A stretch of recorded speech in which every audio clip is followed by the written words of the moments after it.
دیکھیں جو چینج ہم لانا چاہ رہے تھے، عمران خان جو چینج لانا چاہ رہے تھے کہ انصاف کے بل بوتے پہ ہم لوگوں کے ذہنوں میں انقلاب لائیں.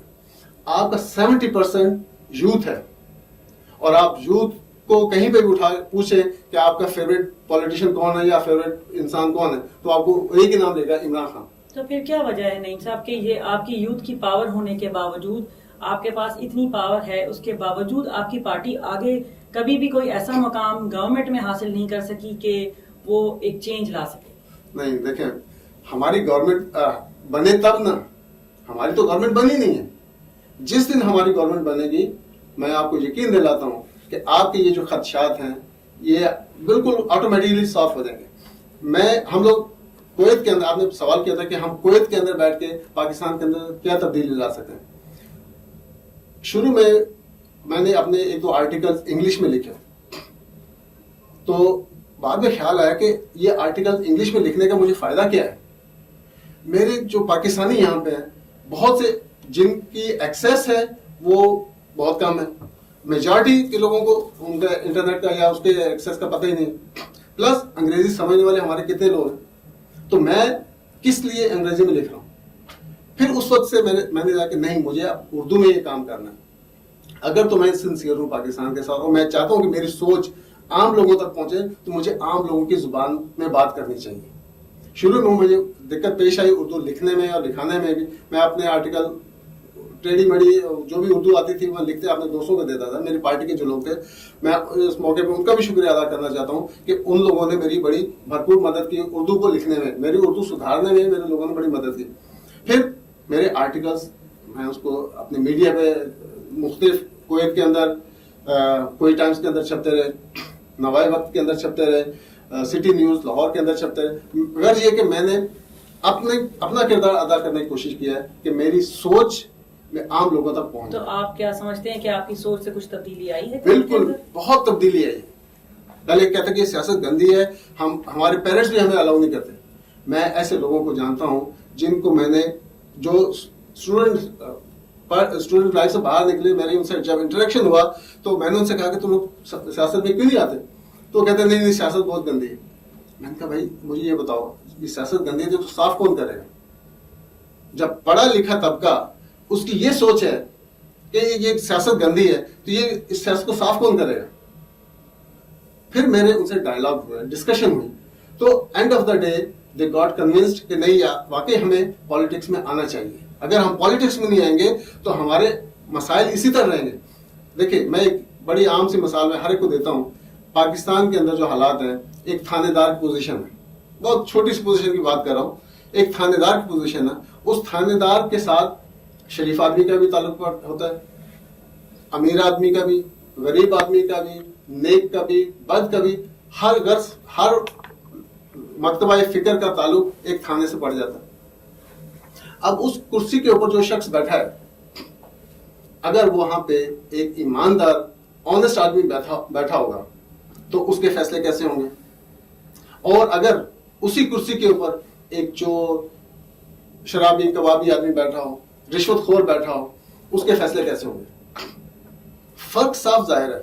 میں اس کرسی پہ اس لیے نہیں بیٹھتا کہ میں پڑھا لکھا ہوں، میں انجینئر ہوں یا میں ڈاکٹر ہوں، میں پڑھ لکھ کے باہر سے پڑھا لکھا ہوں، مجھے تھانے دار کی پوزیشن پہ نہیں بیٹھنا. بھائی جب میں اس پوزیشن پہ نہیں بیٹھوں گا تو اس پوزیشن پہ اب چور بیٹھے، اچکا بیٹھے، جو بیٹھے، مجھے اس پہ کوئی اعتراض نہیں کرنا چاہیے.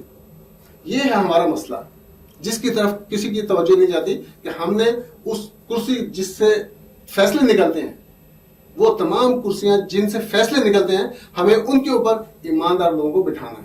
تو آپ کیا سمجھتے ہیں کہ آپ کی پارٹی یہ ساری تبدیلی کتنے عرصے میں لے کے آ سکتی ہے؟ ہمارا ایمان ہے کہ جس طرح حضور صلی اللہ علیہ وسلم نے آغاز کیا تھا اور 10 سال کی دعوت تبلیغ، 13 سال کی ٹوٹل جو دعوت تبلیغ کا پیریڈ تھا، اس میں 40 افراد ان کے حامی ہوئے تھے. ان 40 افراد نے دنیا کا نقشہ ہی بدل دیا.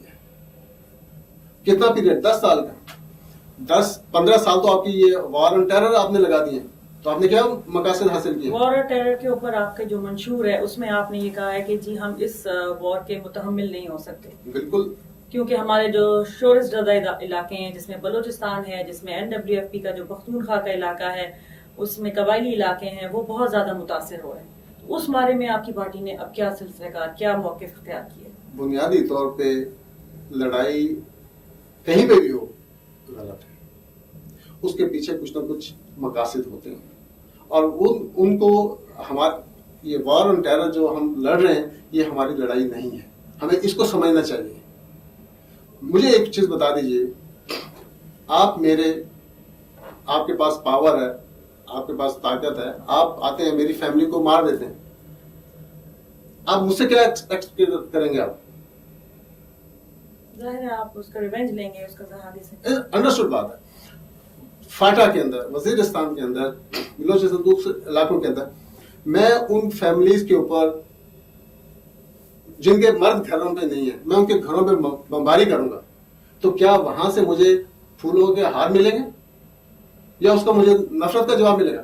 یہ سب سے بڑی جنرل مشرف کی غلطی تھی کہ اس نے 9/11 کے بعد اپنی فوجوں کو، اپنے ہی بھائیوں کے، کبھی سوچا ہے کسی نے کہ ایک بھائی اپنے بھائی کو مارے گا تو اس کا نتیجہ کیا نکلے گا؟ جی نعیم صاحب، ایک جلدی سے ذرا ایک چھوٹا سا ریویو، آپ کے جو منشور میں کشمیر کو شہرک کے طور پہ بات کی گئی ہے، اس کے بارے میں آپ کی پارٹی کا کیا موقف ہے؟ اس کے اوپر ہم جس طرح میں نے پہلے بھی کہا ہے کہ ہمیں ان کی مورل سپورٹ ہر حال میں، ہر وقت، ہر سٹیج پہ کرنی ہے. اگر ہم نے ان کو سپورٹ نہ کیا تو وہ کہیں نہیں رہیں گے. پھر میں سمجھتا ہوں کہ ہم لوگ قومی مجرم ہوں گے، کیونکہ کشمیر نے فرام دا ڈے ون وہ ہمارے ساتھ الحاق کرنا چاہتے ہیں، لیکن ان کو انڈیا کی ایگریشن نے ان کو روکے رکھا ہے. اور یہ جو دوگلی پالیسی ہے، انٹرنیشنل دوگلی پالیسی ہے، اس کی وجہ سے کشمیر ہم سے الگ ہے. لیکن کیوں نہیں الیکشن کرواتے؟ اگر یہ اتنے ڈیموکریٹ ہیں تو کیوں نہیں الیکشن کرواتے؟ یہ ہاتھی کے دانت کھانے کے اور دکھانے کے، اور یہ ہمیں اس جنگ سے، اس وار فیئر سے باہر، جب تک ہم اپنے فیصلے خود نہیں کریں گے، ہمارے فیصلے کوئی اور کرے گا. جب کوئی اور فیصلے کرے گا تو اپنی مرضی اور اپنی شرائط کے اوپر کرے گا. تو ہمیں اپنے آپ کو، اگر ہم میچیور ہو گئے ہیں، اب میرا خیال ہے 40 کہتے ہیں کہ 40 سال کی عمر جو ہے میچیورٹی کی عمر ہے، تو ہمیں 63 سال ہو گئے ہیں.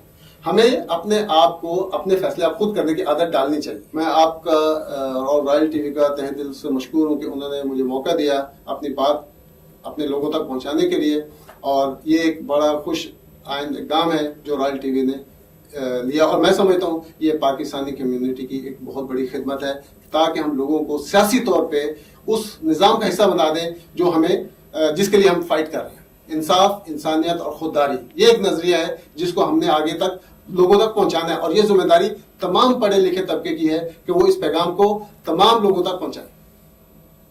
اس کے لیے ہم کویت کے اندر جو بھی ہم سے ہو سکتا ہے ہم کر رہے ہیں، اور وہی ہمارے پاکستان کے اندر وہ پیغام پہنچ رہا ہے. نہیں چاہیے. بہت شکریہ نعیم صاحب، بہت خوشی ہوئی آپ سے بات کر کے، آپ کی پارٹی کا موقف جان کے. ناظرین، آپ نے ان کی پارٹی کا موقف جانا، ان سے سوالات کے جوابات لیے، اور امید کرتی ہوں کہ ہم آگے ان کے موقف کے اوپر کچھ غور و فکر بھی کریں گے. بہت شکریہ.